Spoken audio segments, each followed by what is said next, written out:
Motivational stories लेकर आते हैं जिसे सुनने से आपके जीवन में न सिर्फ एक सकारात्मक बदलाव आता है बल्कि आप अपनी जिंदगी में वो सब कुछ हासिल कर पाते हो जिनकी आपने कल्पना की थी। यहाँ हम आपके लिए मोरल स्टोरीज भी लेकर आते हैं। हर कहानी में एक सीख जरूर छुपी होती है जिनसे आपको बहुत कुछ सीखने को मिलता है जो आपकी जिंदगी में बहुत काम आती है। सही समय का इंतजार।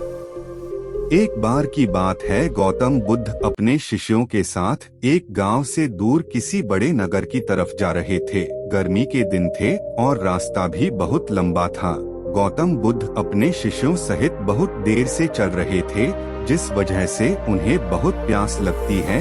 कुछ ही दूरी पर बरगद के वृक्ष की एक घनी छाव थी। सभी लोग उस वृक्ष के पास पहुंच जाते हैं। महात्मा बुद्ध अपने शिष्यों सहित वृक्ष की घनी छाया के नीचे विश्राम करने लगते हैं। बहुत देर से चलने की वजह से सभी का गला प्यास से सूख रहा था।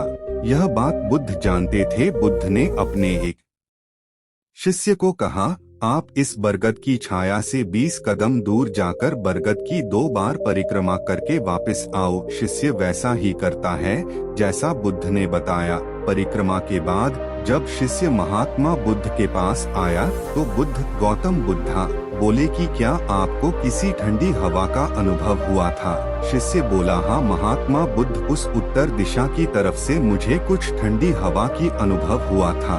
शिष्य की यह बात सुन महात्मा बुद्ध, गौतम बुद्धा शिष्य से तुरंत बोले कि उसी दिशा में चले जाओ, जरूर वहाँ से कुछ ही दूर पर एक तालाब अवश्य मिलेगा। उस तालाब से सबके लिए पानी ले आओ। शिष्य उसी दिशा में जब कुछ दूर जाता है तो वहाँ सच में एक तालाब होता है। तालाब देख शिष्य बहुत प्रसन्न होता है और तालाब के निकट जाकर जैसे ही तालाब से पानी भरने वाला होता है तभी शिष्य की नजर वहाँ दूर तालाब में कपड़े धो रही कुछ स्त्रियों पर जाती है। यह देख शिष्य मन में सोचते हैं कि यह पानी तो गंदा हो गया है।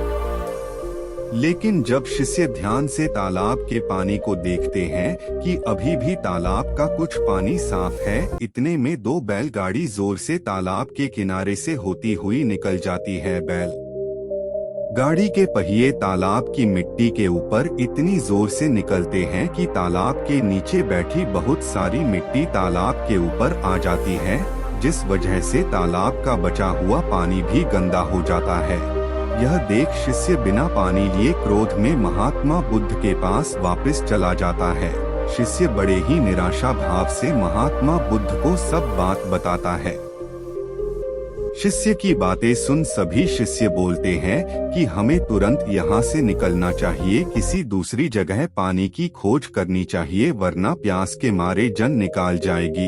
इधर महात्मा बुद्ध सभी को शांत होने के लिए कहते हैं और बोलते हैं कि धीरज रखो, कुछ देर यही बैठो, उचित समय आने तक संयम बनाए रखो। सभी महात्मा बुद्ध की बात सुनकर शांत हो जाते हैं और वहीं बैठ जाते हैं।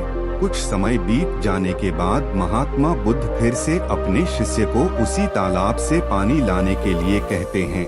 शिष्य बिना कोई सवाल किए उसी तालाब से पानी लेने के लिए फिर से चला जाता है। तालाब की हालत देख शिष्य को यकीन नहीं होता। तालाब का पानी पूरी तरह से साफ होता है। यह देख शिष्य बहुत खुश होता है और पानी भरकर महात्मा बुद्ध के पास जाता है। सभी पानी पीकर अपनी प्यास बुझते हैं, लेकिन अभी भी सबके मन में ये एक सवाल था कि आखिर यह चमत्कार हुआ कैसे? तालाब का सब पानी तो गंदा था। उन्हें लगा कि जरूर ये बुद्ध की शक्ति है।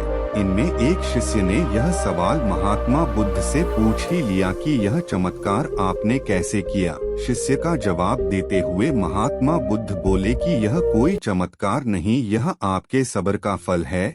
यह फल है आपके सब्र बनाए रखते हुए उचित समय के इंतजार का।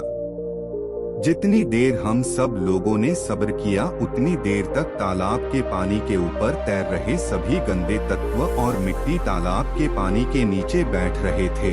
फिर कुछ देर बाद शिष्य जब वहां तालाब के पास पहुंचा तब तक सब दूषित कण नीचे बैठ चुके थे।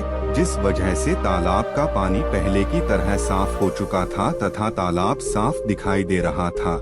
यदि उस समय आप लोगों ने सब्र न किया होता, धैर्य न रखा होता, तो आप सब इतनी गर्मी में पानी की खोज में प्यासे रहकर शायद अब तक मृत्यु को प्राप्त हो गए होते, क्योंकि यहाँ से अगला कोई तालाब है या नहीं, और होगा भी तो क्या उसका पानी साफ होगा या नहीं। इन सब कारणों से आप कभी प्यास न बुझा पाते और प्यास से मर जाते। फिर इतना बोलने के बाद महात्मा बुद्ध शिष्यों को एक सीख देते हुए कहते हैं कि जैसी स्थिति हम लोगों के समक्ष आज आई है, वैसी ही स्थिति और मुश्किल दौर जिंदगी के हर मोड़ पर आएंगे। तब उस समय भी आपको ऐसे ही संयम बनाए रखना होगा और अपने विवेक से काम लेते हुए ही आपको एक उचित फैसले के साथ सही नतीजे पर पहुंचना होगा। हर मुश्किल दौर में सब्र रखते हुए ऐसे ही शांत मन से ही कोई फैसला लेना चाहिए जिसका आपके और दूसरों के लिए अच्छा हो, क्योंकि ऐसी स्थितियों में लोग अक्सर गुस्से में आकर अपना सब्र खो देते हैं